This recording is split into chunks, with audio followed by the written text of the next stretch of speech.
Getting ready to talk Houston Texans football. Our Lads Football Network, Prime Sports Network. Check out, of course, the new Our Lads Football YouTube channel. Speaking of new YouTube channel, our special guest who covers the Houston Texans for us here, Cole Thompson, has his own new YouTube channel called Cole Thompson. How's it going, Cole? Dude, I'm doing well. You know, it's the channel's growing every day. We're a little over 1,400 subscribers. Hopefully, we can get up to 2,000 by the end of the month. Doesn't seem likely, but never say never. You know, we always want to talk about it, but talk college football over there every single day. Videos come out daily, live shows 3 times a week. So a lot of fun over there if you want to go ahead and hit the subscribe button, especially now during the dreaded offseason. One thing that I always do with my audience is if you have a question, you email me, slide into my DMs at Mr. Cole Thompson on Twitter. I turn it into a video for you. So it just shows how much I care.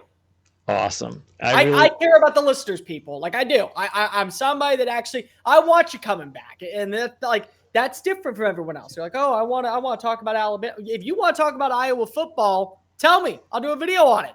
That's I don't awesome. know how it's gonna be, but I'll do it. Hey, you sound like a politician, man. You gotta sometimes. You gotta play the game. All right, Cole. So I'm not sure what everybody expected when the season began. You were pretty optimistic, though, as far as what Houston was going to encounter this season. Nobody, of course, knew exactly how C.J. Stroud was going to react as a rookie. It was an amazing season for him, no doubt. Especially to get a playoff win. That's a great check off the mark that makes the season almost complete. Didn't go too well last week, but then again, not that many teams are going to be successful in Baltimore this season. So, I guess fans must have been and are still ecstatic about what happened in 2023 for their team. You know what's interesting, man, is that you think about where this team was just 3 years ago. You had a franchise quarterback in Deshaun Watson. You were saying goodbye to J.J. Watt. He wanted to explore other avenues and try and win win a title before he ended his career. You lost DeAndre Hopkins to the trade to Arizona. And now you look at where they are. The turnaround, I think, is well over expected. But what's so interesting is hearing people when they go look at the grand scheme of things. There will be some people out there that are very excited about the future of this team. They'll be saying, oh, look at what we were able to accomplish. Look at how far we came. And then you have those son of bitches every once in a while that will say, oh, well, we should have won against Baltimore. Why was our offense so? And I'm like, guys, let me make this abundantly clear. Whatever your preseason expectations were, anything past that is an added bonus. Oh, yeah. That is rule number 1 in any sport out there. Like, I've gotten in arguments with people about Colorado football with Deion Sanders and how many people were like, oh, look at Colorado. They fell apart. Deion's not the right. I'm like, their win total was 3.5. They got 4. They did exactly what they thought was going to happen. And Houston's win total was 7 going into the year. They got to 10. They got 10-7 on the regular season, 11-8 if you include the playoff. They won a playoff game. You found out that you have a franchise quarterback now in the building. You have a difference maker on the defensive side of the football and Will Anderson, who broke Mario Williams and J.J. Watt's sack record for a rookie. You have an emerging young cornerback in Derek Stingley Jr., who is living up to expectations as the number 3 pick. That's right. You have a linebacker in Christian Harris that emulates a lot of what you saw from Dre Greenlaw, and if he can continue to pan out, you're getting potentially a Fred Warner for a guy who has coached up Fred Warner. You added in a wide receiver number 1 in Nico Collins that is only the 3rd player in franchise history to have 1,200 receiving yards on a regular season. You have a good number 2 option in Tank Dell, who got injured, and a lot of people forget about that. Over 750 receiving yards, 7 touchdowns. You're not that flawed. Like, honestly, optimism should be at an all-time high right now in Houston, especially with what you know is coming back, with how much money you have in the salary cap this offseason. Yeah. And by the way, like, there are still going to be more names added onto the free agency pool because of who you're going to release, which means more dead cap is going to come, but also more salary cap money is going to go back into the funds, which opens up even more. So we're talking about a team with over $76 million in salary cap space, which will probably expand to, I would say, anywhere between 82 and 85 when all is said and done after roster cuts. They're going to be a team that's in a really good spot going into the offseason.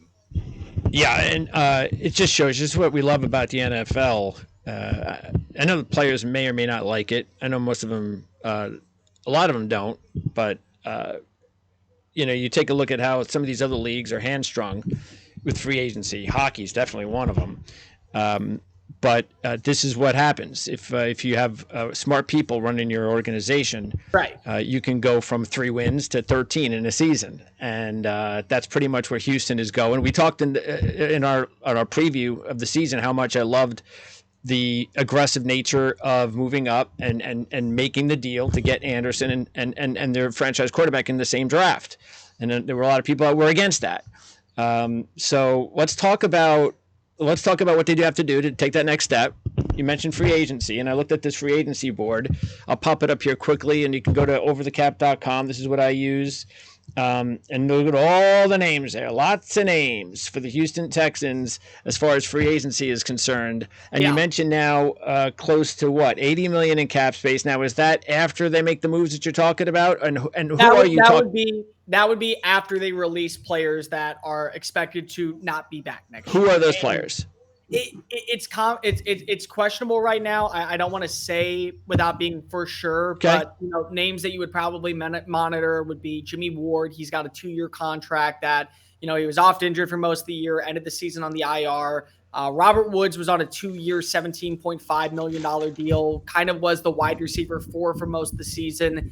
Maybe you want to go ahead and cut ties with him. There'll be a few others that are mentioned here and there. You can look at like guys such as Kenyon Green, the player that they added in from the Pittsburgh Steelers right before the start of the season being one, and then a few others out there as well. But you also have a ton of free agents that are hitting the market. Like Houston, as good as a roster as they were this past year, they have the 3rd most free agents hitting the open market this offseason. And so when you look at the roster that they have currently in place, not including the 75-man roster, just the actual 53-man roster, they have 42 players returning. That is the 3rd fewest in the NFL this year. So as good as they were last year, they are losing some names. And a lot of those names also aren't ready to take 1-year contracts after what they did this past year. They want multi-year deals to know that they're secure in a program for the next 2 or 3 seasons. All right, well, let's talk about some of those players that you think may or may not get re-signed because, again, there's a lot of cap space. So there's room to sign some of these guys. Some teams like the Bengals, I mean, that's their philosophy. They want to re-sign their own. They want to develop their own. They want to reward their own.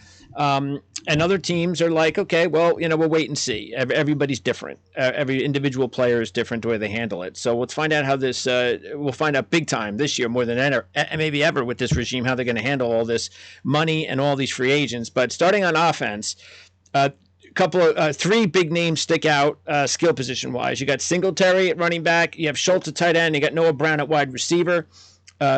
Schultz probably the biggest one as far as money, maybe? Is that how we're looking at it? And do you think all 3 will be back?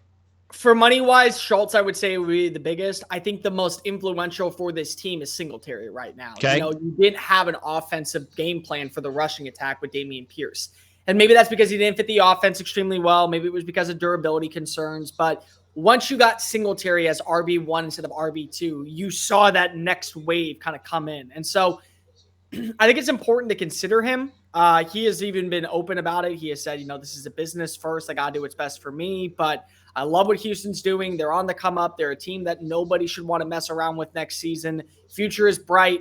If you can get them on a deal for like 2 years, somewhere around $5 million a season, maybe even a little bit less, that's what you're looking for. Sure. Like you want that type of deal because it also allows you now to turn your attention toward maybe the draft for adding in yet another running back. And that's how you just build. And a lot of teams will do that. Like New England for years did that. Like every year they'd go ahead and add in like a running back in like the 5th round and he'd end up rushing for 500 yards. And then the next year we never hear about him again. And maybe that's what Caserio does.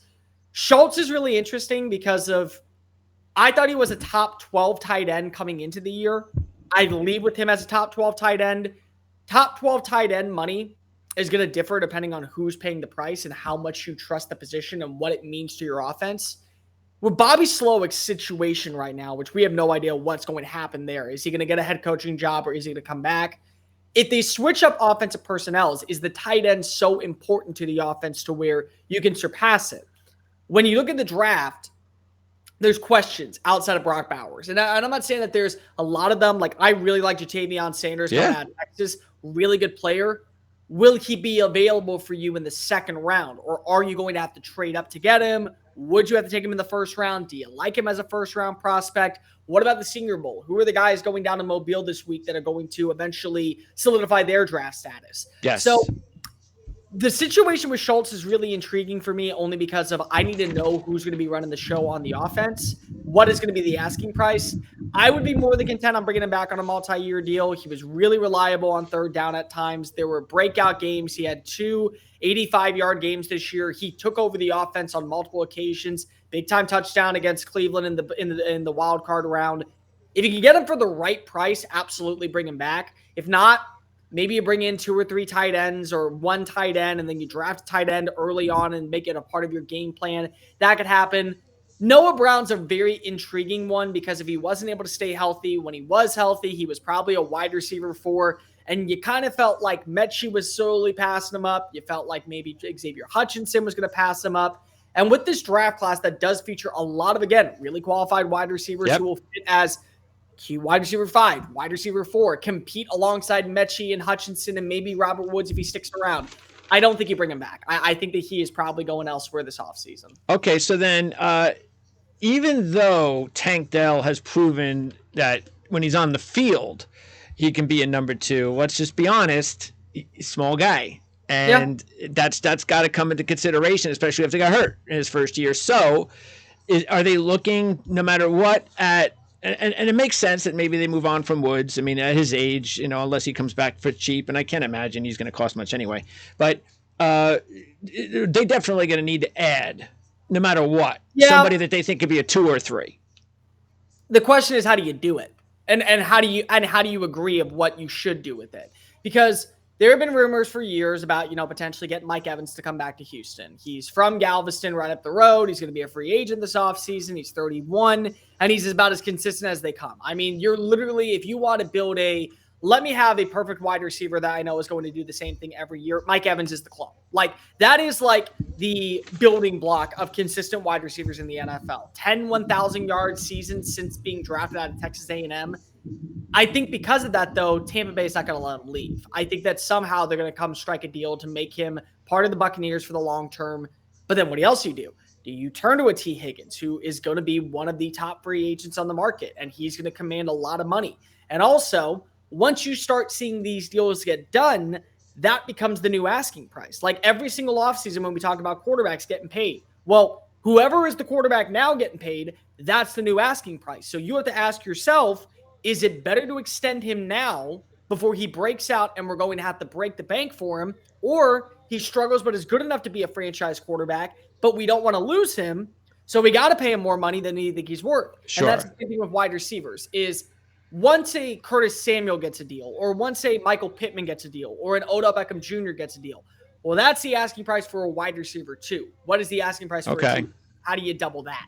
And so this is a really good draft class. Yeah. If you feel good about where you stand in the second round with guys who are on the board, if you feel good about the first round, maybe a Keon Coleman from FSU falls to you, or a Brian Thomas Jr. from LSU is on the radar. If one of those guys falls there and you feel like that's the last piece of your offense that you need, then absolutely go ahead and make that move, because that's 5 years of roster control on a rookie contract that would allow you also to extend Nico Collins before he hits free agency next offseason, which is a really big deal, because the last thing you want to do is sign a free agent for $20 million or $18 million. Nico goes off next year, another $12 million. And then we're talking about, well, $12 million was my asking price before. Now it's $18 million. Yeah. And you can't afford $18 million, so I'm going to go play elsewhere. And that hurts your offense. So wide receivers in need, I don't know how you address it. And I think that also Tank Dell, if he were to stay healthy, maybe makes this a moot point when it comes to the top guys on the radar. But because if he was injured, and because if you do have questions outside of Nico Collins, and on multiple occasions you watched as this offense was so reliant on number 12 getting open, you have to bring someone in. Yes. But how do you do it? Yeah. Is the main question. And how do you resource your funds to it? Like, what is the best plan of action for you when it comes to allocating money to certain positions? Now, do they definitely look at somebody that will be their long-term answer in the slot?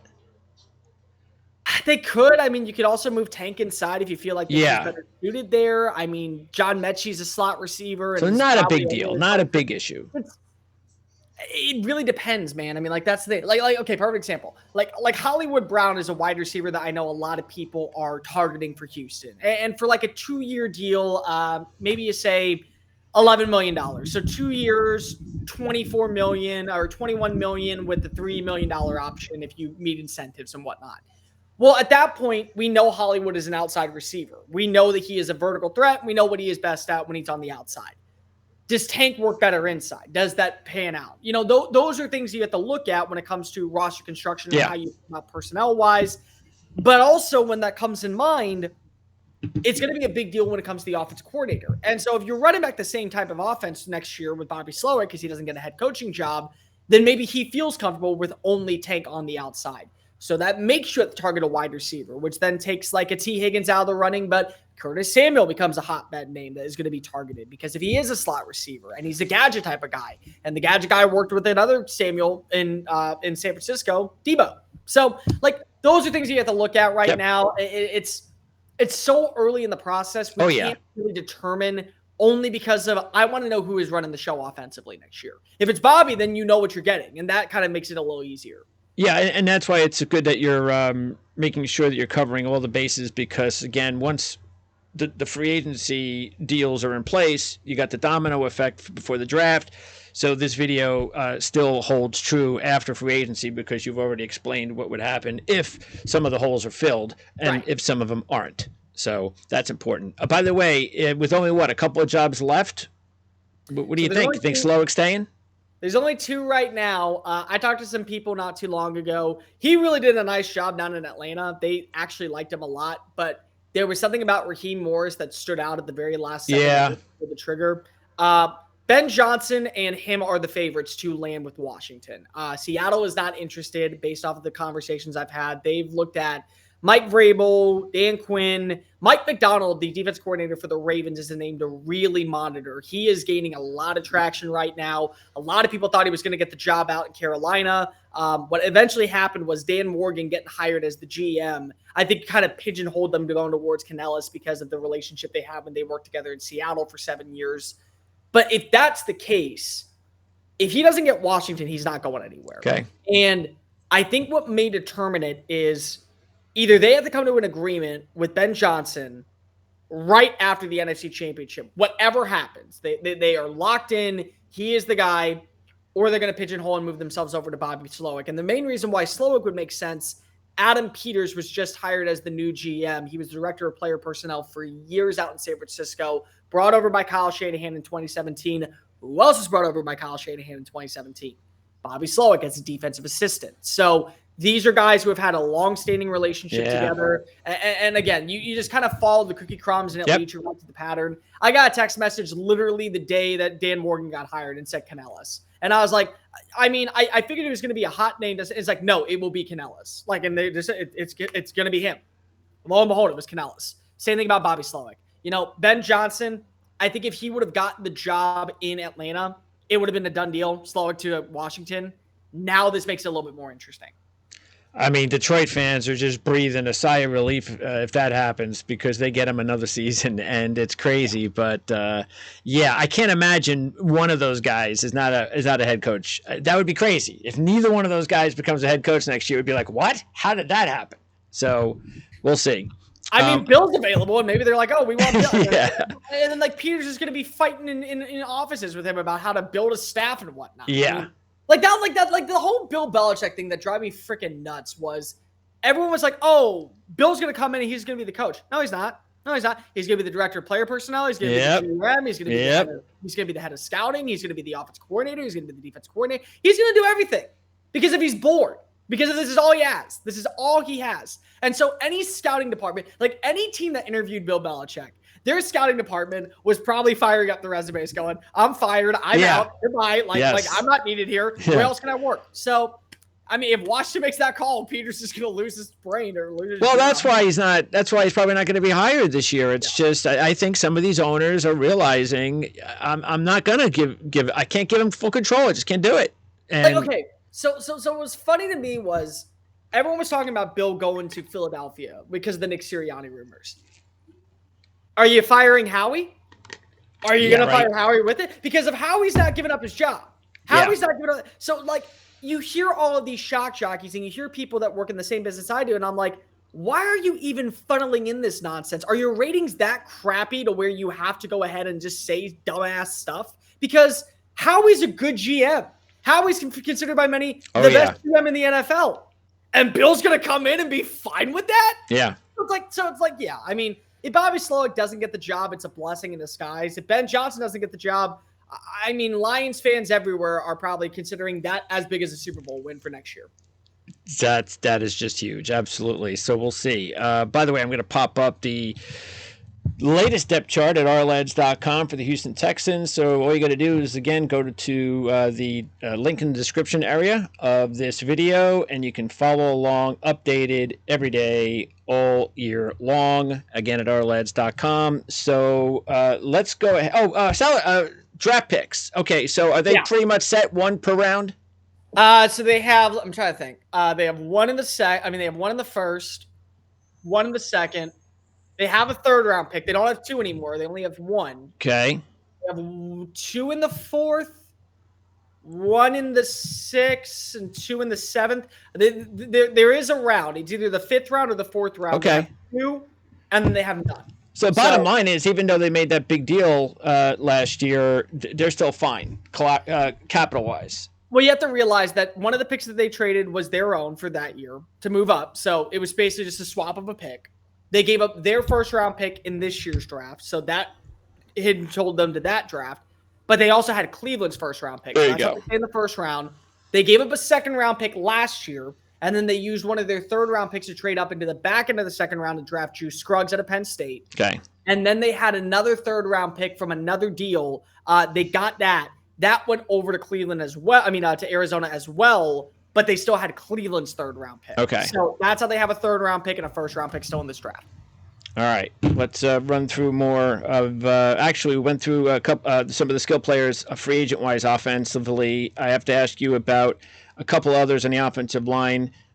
So I know these aren't long-term answers, of course, but Dieter and Fant, you think they'll be back?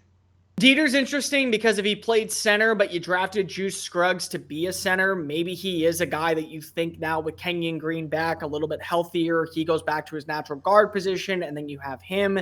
You also have Jarrett Patterson, who you drafted out of Notre Dame, and that was a guy that started multiple games at the start of the year, and he also was a player that can play both guard and tackles. So Dieter, if you bring him back, I don't think anything is promised, meaning starting an offensive line job, meaning that you'll be on the 53-man roster. But if you can get him on the right price, I'd bring him back. Fant's one that I would target only because of I don't know how much longer you can trust the status of Titus Howard. Howard's a good player when he's healthy. Howard, when he is on the field, is a damn good player. But he also dealt with multiple injuries. He was on the IR in 2 different stints. He had a season-ending injury this past year. If he stays healthy, that's your right tackle. You paid him like a right tackle for the future. You extended him before the start of the season. 3-year deal, so he's locked in until 2026. But you always need to provide as much depth as possible. George Fant, swing tackle, did a really nice job this past year filling in. I'd bring him back on a 1-year deal.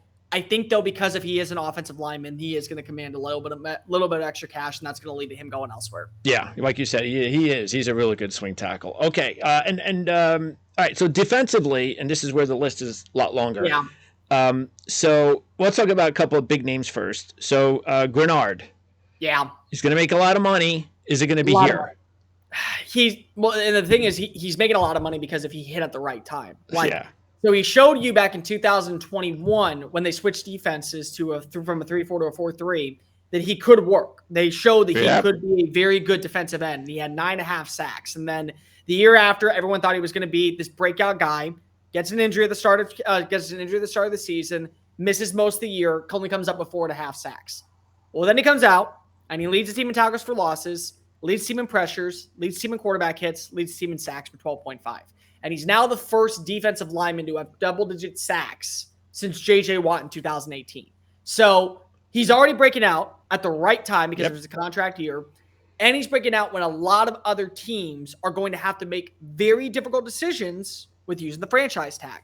Justin Madubuike with the Baltimore Ravens. That's a guy that's going to get paid a lot of money this offseason for what he's done. Josh Allen with the Jacksonville Jaguars going to get paid a lot of money this offseason for what he's done. So those are players that are ranked a little bit ahead of him that are going to command money but they could be on the franchise tag. So as they move up, that moves Greenard up. Because if Greenard is, say, pass rusher number 5, and 2 of them are put on the franchise tag and they're not going anywhere, well, now he's pass rusher number 3. Yep. And so whatever pass rusher number 1 gets, that's a setting line when it comes to the annual salary.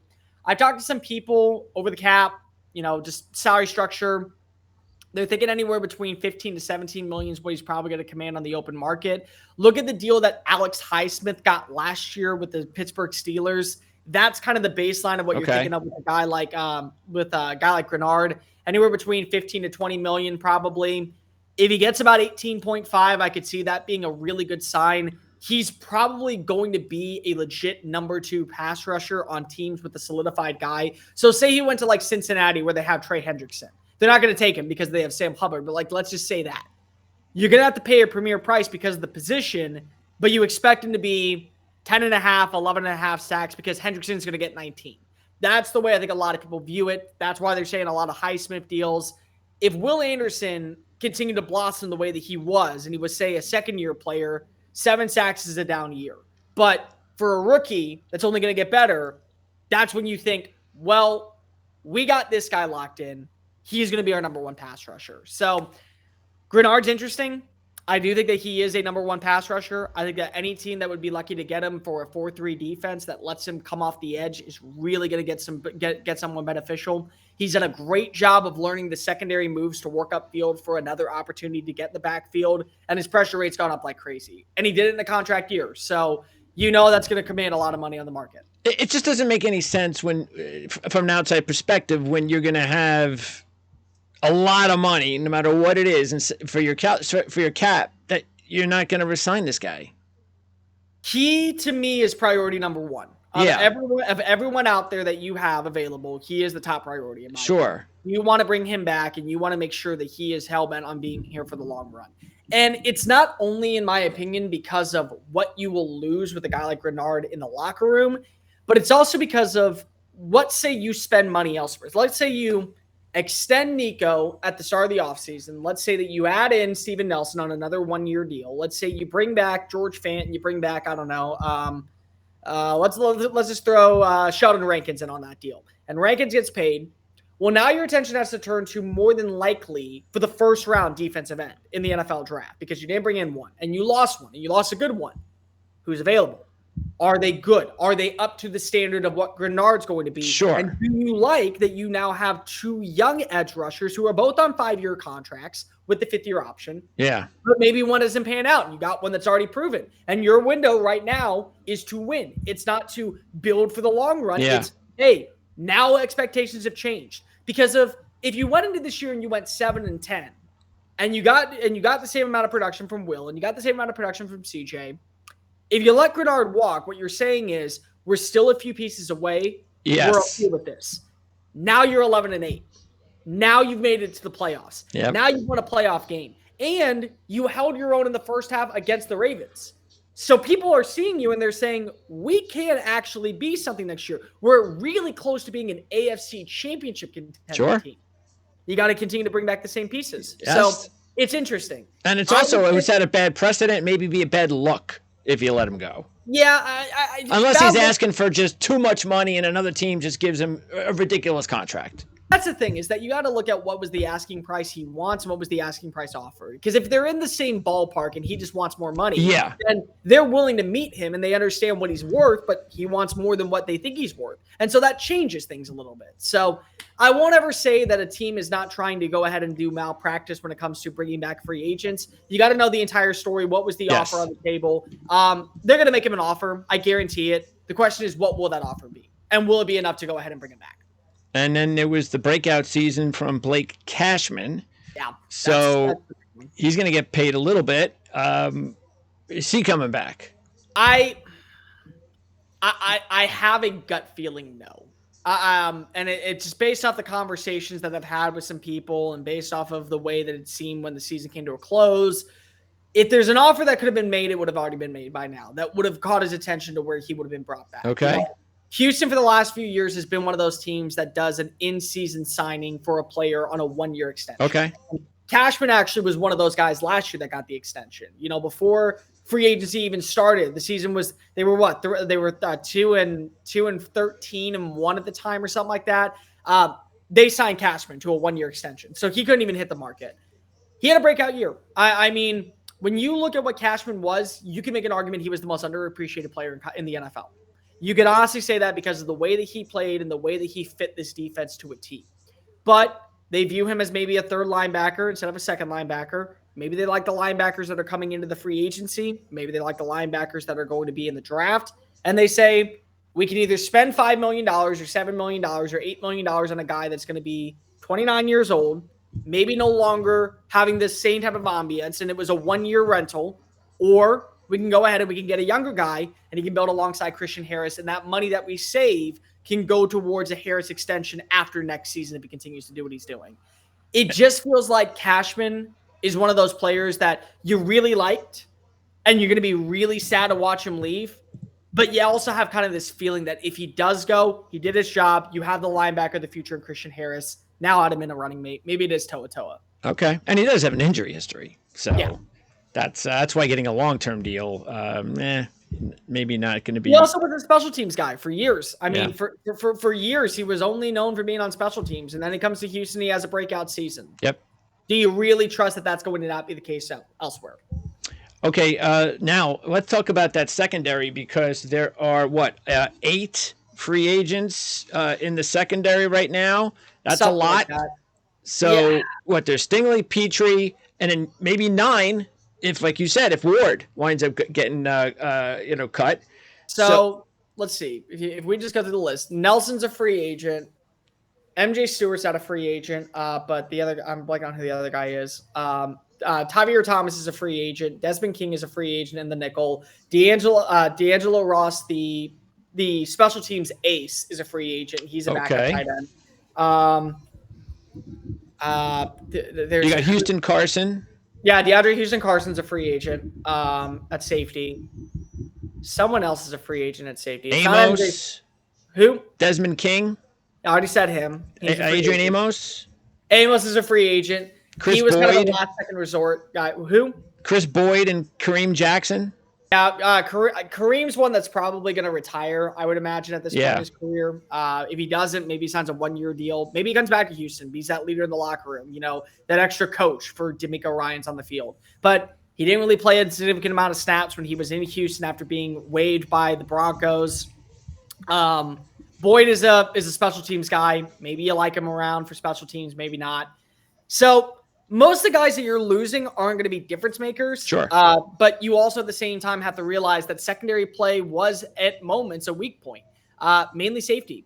I like Jalen Petrie a lot. I think there's a ton to his game that still can be explored and he can end up really flourishing. But there were some mishaps. There was a lot of miscommunications on him in coverage this past year, and there's going to be some room for growth. Like, he is an exceptional tackler, but his coverage skills are hit and miss at times. So do you feel like that you have to address free agency where maybe you move him down into the nickel because he can play the run extremely well and he's a better tackler, and you bring in another safety? What's the case with Jimmy Ward? Do you want him back because he's on 1 more year on the contract, but he's injured prone and he is 32? Do you want to go ahead and bring in another cornerback and let Steven Nelson walk? Because Nelson's flirted with the idea for the last 2 off seasons, will I be here, won't I be here kind of feel. And they had to extend him at the start of training camp on the contract. So does that factor in? There's a lot of moves that could be made at this position. And I've been looking around. There's not that many cornerbacks that I'm looking at right now that draw interest to me in free agency for the asking price that they would want. Okay. So I mean, this is really where there's going to be more movement than any other position on the team heading into the draft. So it feels that way, at least. Yeah. If not for these guys being brought back in some capacity, like Boyd being brought back for special teams, sure. Doss being brought back for special teams. Little things like that, like Houston Carson maybe being brought back for special teams and as a good depth piece because he can start in a pinch. That's one to where you look at contract negotiations, maybe it carries weight. But I would say of all the positions that are going to see the most turnover, secondary feels like a very safe bet. Thomas, is he a guy that is affordable and you think they should bring back at nickel? He's a guy that has started on and off the last 2 years. He's a lot like Cashman. The thing about these rebuilding teams that you notice a lot is you'll get the special team guys who couldn't find their way onto the active roster anywhere else, but they come to a team that's really in its downtrodden days and they start to get the reps. And with the reps, they end up benefiting from it. Sure. And Thomas is probably one of the few candidates that has seen it the most. He really didn't play that much when he was in Indianapolis. He didn't play that much when he was in Cleveland. And then he comes to Houston and he starts off as a special teamer and he's really well liked by Frank Ross and he's really well liked by Lovie Smith. And so they give him a shot to start in a pinch in the nickel and he does pretty well. And then the next year he comes back and there are some mishaps and there's some issues, but he does enough. And then this past year he comes back and he's injured and then he plays well and then he doesn't play well. And then he has a liability in coverage at times. And then he gets injured again and you bring back Desmond King, who's also been a nickel defender for you. So what's the message that you're sending out right now is, do you have faith that he can be a long-term option? Because if you do, then yeah, by all means, bring him back on a 1-year contract. And he also is a guy that maybe is comfortable here to where he's okay with fighting for starting reps. He's a guy that's okay with playing in only dime formations and still be a special teams ace. Like, there's a lot of things that can happen with Javier Thomas, but it all comes down to contract negotiations for a guy like him, I think. Yeah, it seems to me just, again, we got another position here that I want to go over, obviously, the defensive line, but it seems to me that defensive back, definitely, because Stingley is the only surefire long-term answer. That means, you got to fill this. It's nice to have a bunch of guys that are, decent, like you said, decent holdover types, but eventually you got to fill them with more Stingleys. And then defensive tackle. So Rankins and Collins, and Rankins a free agent, and these are like, okay, serviceable interior guys, but there's nothing long-term in the middle of this defense. So isn't this going to be a big priority for them? If I were to be a betting man this morning or afternoon or whatever the hell time it is, if I were to be a betting man right now, I could see them targeting a defensive tackle with the 23rd overall. Okay. I could see where Collins, who has 1 more year left on the deal, comes back. They offer something to Rankins. They decide, you know what, we're going to pivot over to Greenard. Greenard's going to be our top priority. We'll give him the money. Rankins leaves in free agency. And then that leaves that hole at defensive tackle where you want to get somebody that can be an enforcer for the next 5 years alongside Will Anderson, who also has Greenard locked up for at least 2 or 3 more years. Collins, you can go back into the draft or maybe free agency next offseason. I could see them doing that. The other thing I could see them doing is if they were to make one big splash free agent signing, they go at defensive tackle. I could see that where Justin Madubuike, who's playing right now in a 3-4 defense as an edge player, as a 5 technique, you pay money to go bring him back to the state of Texas, went to Texas A&M up the road. You pay him an egregious amount. He's your now run stopper and your pass rusher up the middle for Houston. I could see that being something. I could see them maybe going after a guy like DJ Reader on a 2-year contract. Played for Houston at the start of his career, coming out of Clemson, goes over to Cincinnati, has a really good run there. They need some help. They want some veteranship. Maybe they feel comfortable with the depth of this defensive line class, so they'll target later. I could see that being a thing. But I could see – but my thing this morning, as of right now, if they see an opportunity to draft a long-term defensive lineman opposite of Will Anderson up the middle, to help out with the rushing attack, an area where they really improved this year. Like Houston's defensive line last year was dog crap, and I have no problem saying it because if I can speak I don't like speaking in absolutes. That's just a fact. They had the most yards allowed against the run. They had the most yards after contact last year. They were abysmal at getting into their formations. It was terrible. They got to the number 6 ranked run defense this year. So the turnaround was phenomenal underneath D'Amico Ryans. Do you want to go get younger? Do you want to go bring in your guys like how you had when you were in San Francisco with Buckner, and then you had Eric Armstead, Javon Kinlaw? You spent a lot of money just like Javon Hargrave this past offseason in San Francisco. So do they do that this year where they spend a little bit to go get somebody? But I think they're going to target a defensive lineman at the draft. And it even makes sense that even if they go ahead and sign a DJ Reader, there's no reason to not still draft a defensive tackle early in the draft, if not the first round. This way you've got your veteran and your young guy in the same offseason. So Collins is going into a free agent year. So this is the last year of his contract of 2024. So do you think that he is going to be up for another deal? Do you want him back in Houston for the long run? Do you think that he's going to leave in free agency? Like, there's always moves that happen in the draft that people don't understand at the moment. Yes. And then a year from now, they're like, oh, I completely get it. Like, now I know. Why are we drafting a defensive tackle? Because your defensive tackle is going to command $21 million on the open market and you have 14 to spend in all of offseason. That's right. That's what you. Like, people sometimes don't look that far ahead like we do. And so that's the thing. You could easily sign a defensive lineman and make it easy as all hell. And you could also bring in a defensive tackle in the first round. I could see it happening.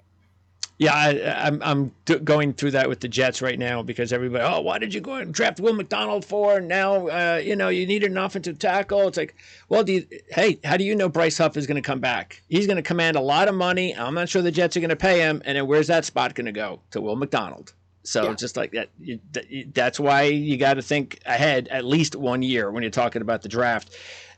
Tart, Barnett, and Amos. 3 guys that got claimed late in the season. Any of them do a good job that warrants them to come back? Derek Barnett did. You're probably losing Jerry Hughes because if he is 34 years old, he was coming off of an injury in week 18. He didn't play in the postseason. He was that number 3 guy in the rotation at the end of the year because Will Anderson surpassed him. Okay. You added in Barnett. Barnett ended up having 11 tackles for losses and 3.5 sacks over a span of 7 games. He did his job. He had 23 total pressures. He was a really nice number 3 rotational guy. He never got a big deal when he was in Philadelphia, but he was a first-round pick. He did show that there was a lot of upside to him.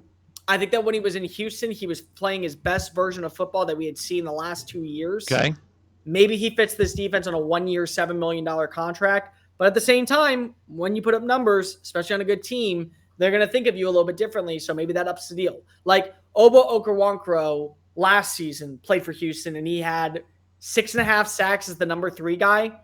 He got paid $15 million for 2 years with Cleveland, or 3 years, $18 million, something like that. So that could be a thing where they look at Barnett and they say, you still got enough in the tank. We're going to pay you a little bit more because we do think that you can fit on our defense and play a few more reps. So that's a way to look at it. But Tart is one I would probably not target right now. He was healthy and active on multiple occasions, even though he was a starter with Tennessee. And Amos was mostly used on special teams and dime formations. Okay. So do you feel like that you can bring him back on a short-term deal and a very team-friendly deal? Because if that's the case, by all means do it. But if it's a more so 1 year, $6 million contract, it's like, yeah, I'm paying $6 million for a vet who's probably going to be defensive back number 3 in my secondary. At best, he's probably my third safety.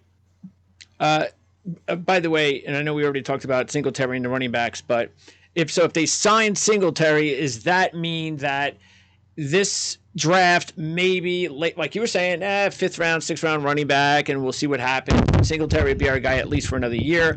And do you think that that's going to be the strategy going into the offseason anyway, is let's see if we can bring Singletary back? Or do you think that they are seriously looking at saying, well, he's a nice player, he is what he is, but we think we can get better long-term with a running back out of this draft class? I think it's a middle ground. I think you have to look at everything that's on the disposal. Do you feel like that you want to upgrade in free agency? Because Saquon, I don't think is going to get a franchise tag again. I do think that he's going to go be available. And when he was healthy, he was fine. Oh, he's dynamic. I'm not saying that he's still a top 5 running back in the NFL, but he is a guy that is going to put up numbers and get him in the right offense with the. How exciting would that be, huh? Yeah. I mean, and he's probably only going to take a 2-year deal because if he wants to get paid and he wants to make the most out of it. So 2 years, $24 million, $12 million a season, got the money. It feels like a steep price, but when you have money, you can spend it the way you want. I mean, is that a way you look? Like, do you really feel like Pierce, there's no hope left for him? It was a cool story for a season, and now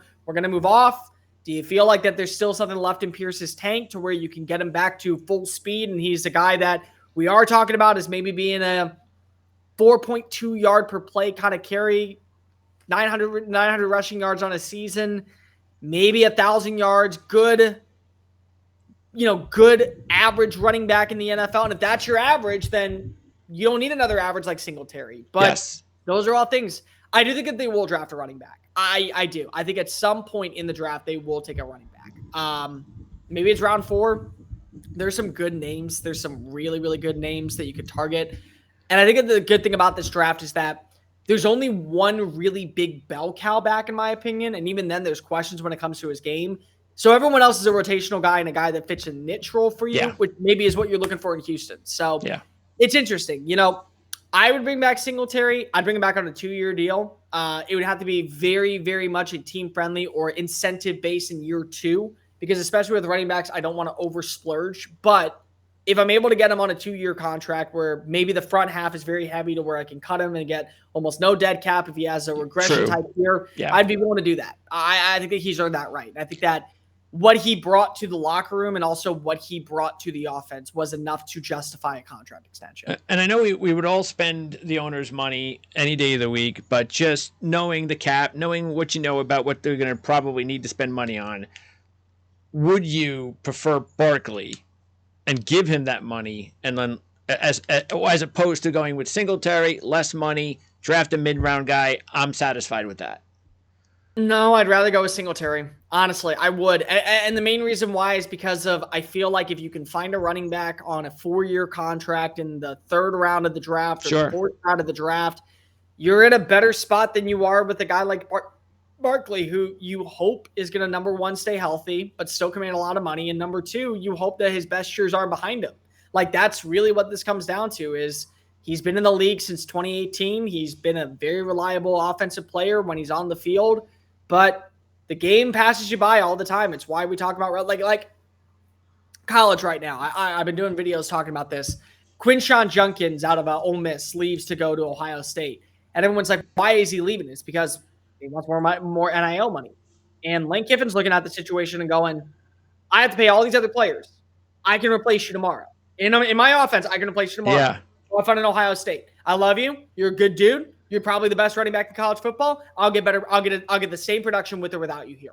So if college is thinking that way, NFL teams are thinking that way. Sure. And so I think you have to look at a guy like Singletary and say to yourself, this might be better for us in the short term, and it might be better for us to find a running back that we can build around or see what we have with Pierce, then spend that money. Because once that money's gone, the money's gone. You're not getting it back. And that money can go towards Jonathan Greenard's contract, can go towards Dalton Schultz can go toward keeping Sheldon Rankins around. And those are moves that right now might end up benefiting you from what you were. Because everyone wants to, like the part that really sometimes drives me crazy, but it's the reality of the sport, is everyone's going to talk about these free agents and how Houston can start spending money on these I know, right? Yeah, they can. For 2 of them, because if they still have to fill the rest of the roster, 2 players are going to be great for your team. They're going to be names that are coming to Houston that probably never considered it. But you're not getting 7 of the top 13 free agents because of your money, because of that's not going to be able to build a roster. And some of that money has to be allocated towards draft picks, and some of that money has to be allocated towards extensions in the offseason. So when you look at the salary cap, it's great to see $76 million right now. A lot of that money is going towards small 1-year, 2-year deals for guys who are just try to be on the active roster and be somewhat good depth pieces. You're going to spend money. I do believe it. And Nick Caserio last year kind of shocked a lot of people when he said, this is the year we're going to spend money. And he didn't until he had to when he brought in like a 48-hour span, Sheldon Rankins, Dalton Schultz, and Devin Singletary, like all back to back to back. But before that, they really weren't spending money. That's probably what you're looking at this year, but those deals get done faster. Those deals, the getting a Marquise Brown, getting a DJ Reader, getting a Christian Wilkins, those deals will happen, but it's the only deal you're going to get, and then it's going to be a lot of small names that come with it, and that's what it is for a lot of free agencies. And you would also believe that what they should probably do is make sure that they add maybe a veteran interior offensive lineman. Because that also makes your running game a little bit better. You open up some of those holes, and Singletary be a little bit more productive as well. So, and I got to ask you, is the Kenyon Green? I know it's only been a couple of years, but I mean, is that, are we in bust territory yet, or are we being too hard? It's tough, man. I mean, it is because of he was terrible his rookie year. We can all admit to that. He was probably a little overdrafted, which did help his case that much. But at the same time, he also was injured this entire year. So we don't have kind of a baseline of what he could be. If we knew what he was going into next season, then we'd have kind of an understanding. I don't think anything is promised anymore. The last regime that was here was Lovie Smith when he was drafted. Lovie Smith at least had a say on if he was probably going to be the pick. Nick Caserio's not going anywhere, but that's a Nick pick with the Lovie coach. It's a new coaching staff. It's a new offensive line coach. George Warhop no longer is the one running the show. They got a brand new guy to come in with D'Amico. D'Amico is now the head coach. It's not Lovie Smith. So he's a first-round pick that could be still a staple of your offensive line and still could be a building block for your future, but nothing's promised anymore, and nothing should be promised anymore, especially going into year 3. Okay. I'm going to wrap up with the special teams guys because they're both free agents, and they're both... All of them are free agents. All of them, you're right. All of them are. So, again, these guys don't make a lot of money, but sometimes the kickers, they can get contracts that are $1 million or $2 million, a little bit more than market value, and sometimes teams go, I don't care how much money we have, I'm not paying you that much. So, do you think everybody will be back, or what are we looking at here? Well, Weeks is a long snapper that is going to be 39 this offseason. All right. So he just may go ahead and call it a career for all we know. Like, it may just be time to go ahead and hang up the cleats for good. He seemed very relaxed leaving the locker room, so maybe he realized that this is the end, or maybe he realized, I'm going to sign whatever they offer me. I'll take the league minimum just to continue to snap footballs and get pikes off, and get huts off. So I'm good. Cameron Johnson's a really interesting one because of when they brought him over, he not only was brought over, he was a sign and trade. So they extended him on a 3-year contract, which is why the deal is up right now. Okay. He's been one of the best special teamers in the NFL for the last 2 seasons. His air time is really good. His punt distance is pretty good. So you know what you're getting with him. Kaimi Fairbairn's the one that I would re-sign. I know that he had a couple misses on the year, but he has been as consistent as all hell during his time in Houston. And kickers are tough to come by. There's a reason why you'll look at some teams go through 7 kickers in a season. Yeah. You look at other teams and they got a guy for the entire year. And if you have a guy like Kaimi Fairbairn who will miss a 55-yarder, but then make a 52 on the next play. Yeah. Or make a 57 and then miss a 48. He's inconsistent, but he's consistently inconsistent is the best way to put it. He's going to average anywhere between an 89 to 91 success rate, and he's probably not going to miss that many PATs, if any at all. I'd re-sign him 3 years, give him $10 million, call it a day. Yeah, he's for someone who makes a lot of 50-yard kicks and has been relatively. He's weird, man. Like it's so weird to talk about him because he'll make a 57 and then miss a 43. Yeah, well, can't hit them all. So no, but you expect him to miss the 57. Sure, yeah. And it's like, 43 is nothing. No, that's wide the thing. Left. It's about being spoiled, really. Like you said, you can come from a team that like you said, hasn't had a consistent field goal kicker for years, and they'll be like, man, I'm taking that every day of the week. Give me that guy. But when you got the guy, it's like, well, he could be a little bit more consistent now, shouldn't he? So it is. It's hard to find a kicker that is really solid. He's a solid kicker, and they're hard to find. So. And solid on a team that is contending for a playoff spot and trying to win playoff games. Maybe not Super Bowl material yet. Solid's fine. By the way, do you trust him in a big spot? That's the biggest thing now that this is a postseason team. For now, I do. Okay. Which is why I can understand if you only want to sign him to a 2-year contract or bring him back on a 1-year deal because you want to see what he can do. Where are you going to be playing?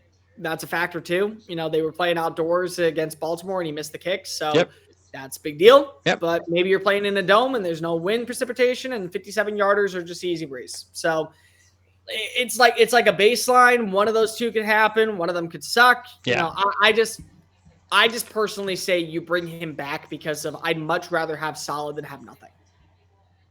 And sometimes solid is enough. Yeah, I think the Green Bay Packer fans are hoping that or wishing that they had themselves a pretty reliable kicker. They might still be playing right now. So maybe. Carlson's again a rookie. He is. If he was 7 years in and he missed that kick, maybe you feel a little different. Yeah. But rookie, if he was 7 years in and missed the kick, he wouldn't be on the team anymore. I mean, and here's the thing when it comes to the Carlsons that I've realized: don't ever give up on them because Rick Spielman decided, Daniel Carlson's not that good. I'm going to draft him and then cut him as a 5th round pick. And then he goes to Las Vegas, and he's been like the most consistent kicker in the NFL for the last 3 years. Yeah. It's like, like the Carlsons, they're kicking royalty down in the South. Like everyone knows who they are. Yeah, Everyone right. That's knows true. who they are. So it's like, if you want to give up on him after one season and you want to follow Rick Spielman and be stuck in kicker hell, and then Brian Gutekunst gets shown the door, your funeral, buddy. All right, so Cole, as I wrap up, would the two, and give me a top three, but I'm going to look at two big needs from what I've heard going into the offseason would be defensive tackle and defensive backfield. If that's correct, who would be the third biggest need? So I would actually say edge rusher is number one, even though you do have Will Anderson. I think it's always important to have two stable edge rushers, and with Barnett being a free agent. Yeah, that's true. And this is not knowing if they're going to sign Greenard, but if they resign Greenard, that does not become the number one then, right? No, it doesn't. But I would say for sure right now, because you don't have Barnett coming back right now, you don't have Hughes coming back right now, you don't have Greenard coming back right now. Okay. It's a need, and it's a pretty substantial one because of those three combined are responsible for 41% of your sacks on the season. Yeah. So like it's a big deal to have those two. I would say defensive line would be number 3 for me on that list because I do think at the draft you could land a player. Free agency, there's some names. You also do have still Malik Collins on the roster, and he was consistent last year. You still have Kurt Hinish signed to a deal, and he rotated in a lot. So that's number 3. Number 2 for me is actually wide receiver because I want as much consistency as possible. Maybe just pass catcher, whether it be wide receiver or tight end. You can combine them in there because you don't want Nico Collins being the only guy open. And you need that consistency. I think Tank Dell's going to be fine, whether he's a wide receiver 2, wide receiver 3, target 3, because tight end's number 2. Whatever it is, it's fine. But you always want to have as many weapons as possible that will make your offense that much more dynamic. So I'd put that at 2.